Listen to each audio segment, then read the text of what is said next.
Could you tell us how watching a DVD about insects can be a worship experience? Somebody's been, this is Abraham probably. I just bought, because one of you, Tyler, you sent me this, right? You sent me the link to that incredible mating experience. It was just incredible. These two slugs. Now, you got to get this. You can go to YouTube and find this, okay? These two slugs are crawling along the ground seeking a way to mate with each other. They are hermaphrodite. Is that the word? They're both male and female. So the way they do this, now this is an answer to the question, really. They climb a tree, kind of following each other up the tree. These are slugs, like snails without shells. And they're climbing the tree, and they go out on a limb like this.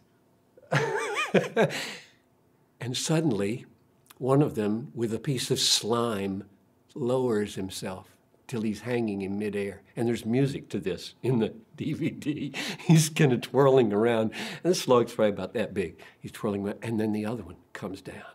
And they intertwine. It's the perfect music for this. They intertwine.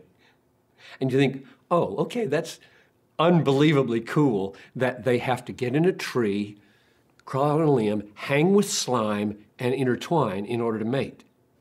And then this little sexual organ emerges. The sexual organ comes out of both of them. It's about as big as the slug himself. And the sexual organ is almost translucent in beauty, and it intertwines. And the next thing you see is that the intertwining of these two sexual organs flattens out into a kind of disc. And they're just spinning. And the whole thing is one beautiful, almost translucent, spinning, hanging event. And when they're done, it all goes back and they go plop and hit the ground. Now, evolution? I want to say, with no intelligent designer, this absolutely counter-effective, totally beautiful, unimaginable way of mating just happened. And there are many such scenes in this. It's called Life in the Undergrowth.